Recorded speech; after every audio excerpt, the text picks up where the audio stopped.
Welcome to the Deep Dive.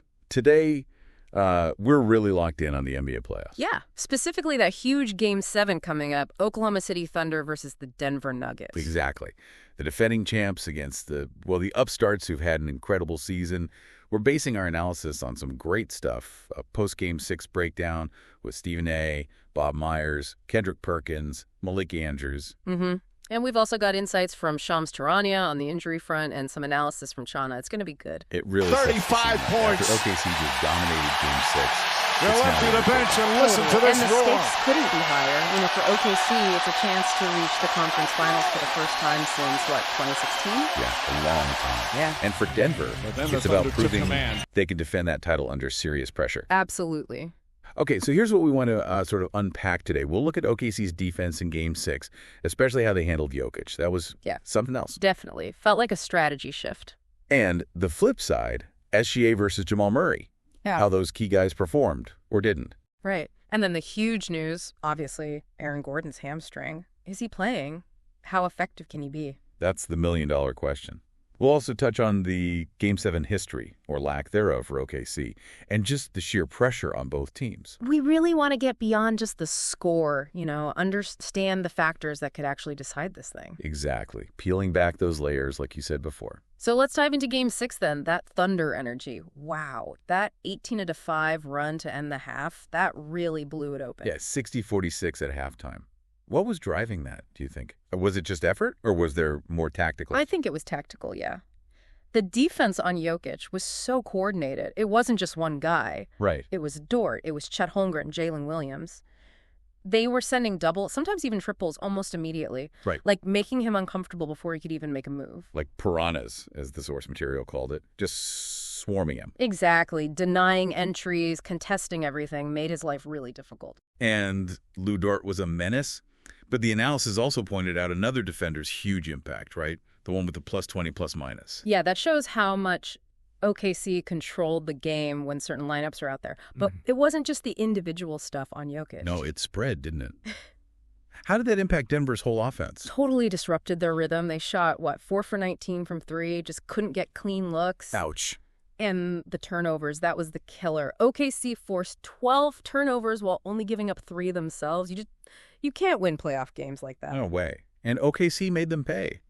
Jalen Williams, J-Dub, seemed like he got layup after layup off those mistakes. He did. They were so opportunistic. It really highlights how crucial ball security is, especially against a young athletic team that thrives in transition. And for Denver, outside of Jokic trying to carry the load, the support just wasn't there in Game 6, was it? Not consistently, no. Murray and Porter Jr., they were quiet offensively. And Gordon, even before we 35 points. He really wasn't moving it, but he was giving it everything. They'll empty the bench and listen to this roar. Saying, we need to run, protect the ball. It showed they knew they were in trouble right then and there. For sure. Which brings us right to Game 7. The two best words in sports. Indeed. But hanging over it all is Aaron Gordon.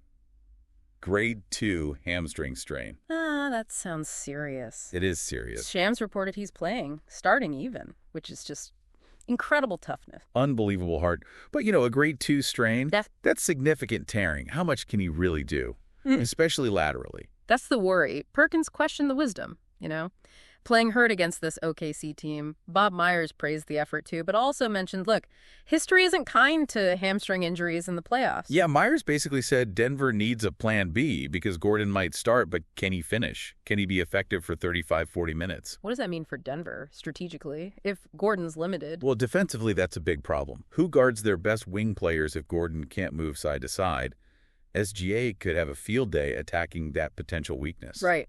Creates mismatches. And offensively, his cutting, his screening, his presence on the offensive glass, that might all be compromised. He's been huge for them, averaging, career highs in the playoffs?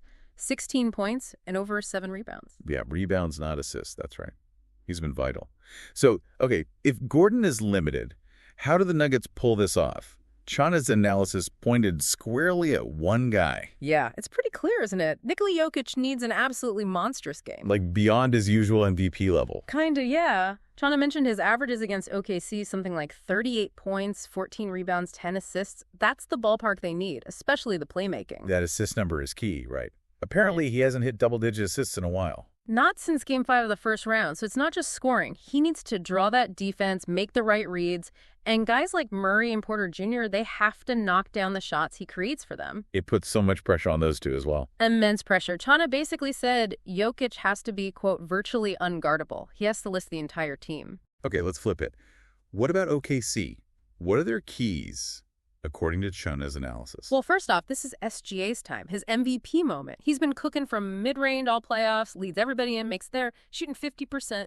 They need him to be that guy. That mid-range game is such a weapon, especially when defenses tighten up in Game 7. Yeah. What else favors the Thunder? They're healthy. That's huge at this stage. And they're young. Those fresh legs could be a factor late in the game. Youngest team in the league, yeah. Yep. Plus, they're at home.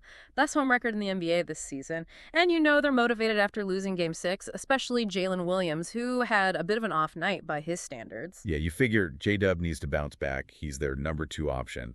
They need him to be a consistent threat alongside SGA. Exactly. That Batman and Robin dynamic Perkins talks about. You need Robin to show up consistently, especially in the biggest moments. And speaking of big moments, the Game 7 experience factor. It's pretty stark here. Oh, massively.